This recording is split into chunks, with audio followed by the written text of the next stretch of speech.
Lockdown से पहले गीता के घर का नजारा कुछ ऐसा था कि रोहन ऑफिस जाता था और शिविन स्कूल। जिनके घर से जाने के बाद गीता काम खत्म करके बाकी समय आराम करती थी। लेकिन लॉकडाउन के बाद ऑफिस और स्कूल घर में ही खुल गए और इससे गीता का हाल वो तो आपको देखने में ही मजा आएगा। शिविन, ओ शिविन, महाराज उठने के लिए क्या 21 तोपों की सलामी लेंगे? अरे बिस्तर से बाहर निकल, ऑनलाइन क्लास स्टार्ट होने वाली है। अरे तुम भी हद करती हो, स्पीकर की तरह चिल्लाने की क्या जरूरत है? दिख नहीं रहा मेरी कॉन्फ्रेंस चल रही है। अब कैमरा और स्पीकर ऑन कर रहा हूँ, मुझे कोई शोर नहीं चाहिए। इस पर जैसे ही रोहन लैपटॉप का कैमरा और स्पीकर ऑन करता है तभी कुकर की सीटी बजती है। करा लो अभी से चुप, लॉकडाउन नहीं हुआ, मेरी मौत का फरमान जारी हो गया।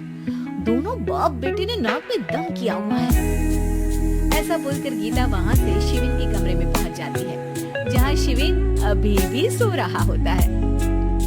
ओ आलसी, अब अगर 5 मिनट में नहीं उठाना तो आज तेरा गेम और यूट्यूब कैंसिल। माँ की बात सुनकर शिविन बिना 1 मिनट गवाए उठ खड़ा होता है। उठ गया, अभी नहाकर भी आता हूँ। ये नाटक कहीं और, मुंह पर गीला कपड़ा मार और पढ़ने बैठ। शिविन की ऑनलाइन क्लास स्टार्ट हो जाती है, जिस पर गीता उसे वहां बिठाकर रसोई में चली जाती है। थोड़ी देर में उसे कमरे से कुछ आवाज सुनाई देती है, जिसे सुनकर वो कमरे में वापस आती है।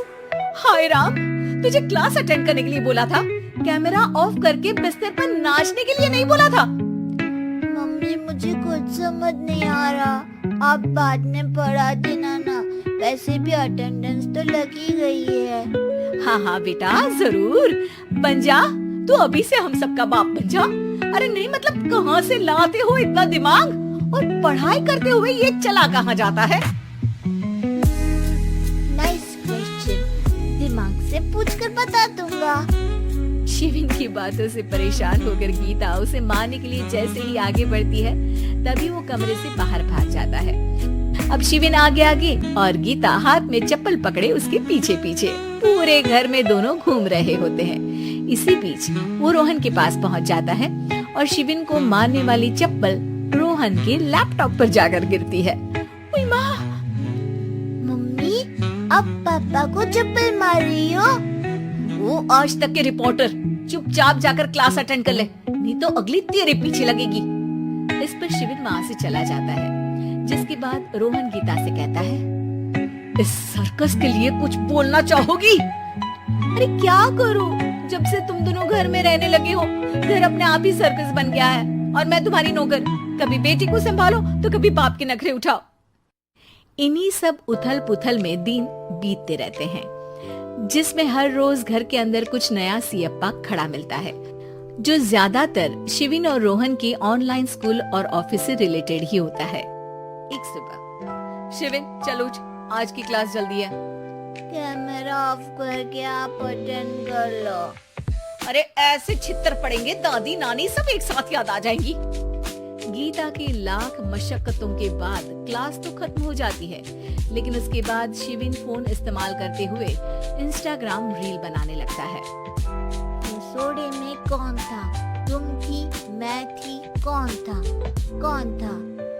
हाँ, मैं गरीब हूँ। अरे ओ गरीब के बेटे, आजा, मैं बनाती हूँ तुझे गरीब। मैं बताती हूँ रसोड़े में कौन था। पढ़ाई करने बोलो तो इनकी माँ मर जाती है और ये पागलपंतियाँ जितनी मर्जी करा लो। गीता शिविन को डांट रही होती है, तभी रोहन बीच में बोल पड़ता है, अरे बच्चा ही तो है, इतना गुस्सा क्यों कर रही हो? बेटे का साथ देने की इसी एक कोशिश में अब शिविन के साथ साथ रोहन भी गीता के गुस्से की सूली पर चढ़ जाता है। अगर बेटे पर इतना ही प्यार आ रहा है तो इसे क्लास अटेंड क्यों नहीं कराते? इसका होमवर्क क्यों नहीं कराते? उस समय तो बहुत जल्दी मीटिंग आ जाती है, वो काम मैं करूं और यहाँ इस बेफिजूली की चीज में तरफदारी करके बन जाओ महान। हे भगवान, कोई तो इनके ऑफिस और स्कूल खुलवाओ, मैं इन्हें और घर में नहीं सह सकती। अरे कुछ और मांग लेती, क्योंकि तुम्हारी ये विश इस साल तो पूरी होने से रही, कोरोना। हाय नास बेटे ने जिंदगी ही बर्बाद कर दी। खाए कोई पचाए कोई, कल मुझे चुन चुन कर सबको मेरी बद्दुआ लगेगी। उन्होंने दुनिया का और इन बाप बेटे दोनों ने मेरा जीना मुश्किल कर दिया। गीता वहाँ से चली जाती है, जिसके बाद रोहन शिविन से कहता है, अरे तुम्हारी मम्मी इतनी भड़की हुई क्यों है? आपकी वजह से पूरा समय घर में रहते हो और उस पर कोई काम कराने की जगह बस ऑर्डर देते रहते हो। अच्छा बेटे, सारा इल्जाम मुझ पर, पूरा दिन तो वो तुम पर ही चिल्लाती है। हाँ, मतलब दोनों का 50-50 है, कुछ करना पड़ेगा। वो कहते ना, make the best out of worst. I have an idea. वैसे तुम्हारी माँ सही कहती है, बहुत जुबान चलाने लगे हो, कम बोला करो। अगली सुबह रोहन और शिविन अपनी गलती को सुधारने के लिए गीता के उठने से पहले घर का आधा काम खत्म कर देते हैं, जिसे देखकर गीता खुश हो जाती है और फिर बाकी बचा काम वो तीनों मिलकर पूरा कर लेते हैं। जिसके बाद अब वो सब मिल बांट कर हर काम में एक दूसरे की मदद करते हुए लॉकडाउन का मजा लेने लगते हैं।